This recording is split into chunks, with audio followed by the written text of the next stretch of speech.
Iran Israel युद्धामुळे बुलढाण्यामध्ये गॅसचा तुटवडा आहे।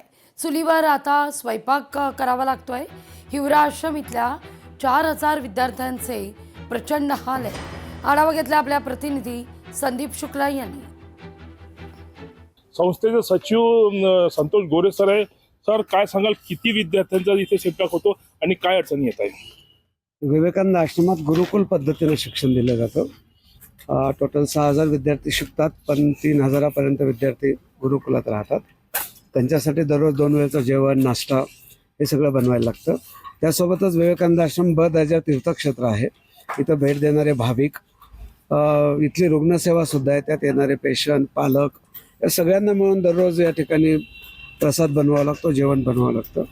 गेल्या काही दिवसापासून गॅसचा तुटवडा झाल्यामुळे स्वयंपाक बनवायला अडचण जाते।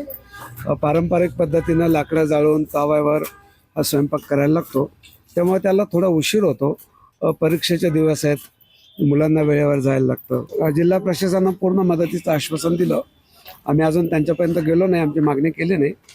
आज उद्यापर्यंत आमच्याकडे आहे उपलब्धता आहे लाकडाची। आमची मागणी एवढीच आहे की सरकारने गॅस उपलब्ध करून द्या, कारण खूप स्वयंपाक करायला लागतो। एकंदरीमध्ये या संस्थेला आणि यासारख्या इतर संस्थांना जिल्ह्यामध्ये हवे आहेत मदतीचे पंख।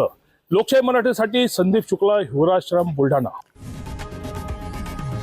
लोकशाही मराठी ऐका, पहा, जागरूक रहा।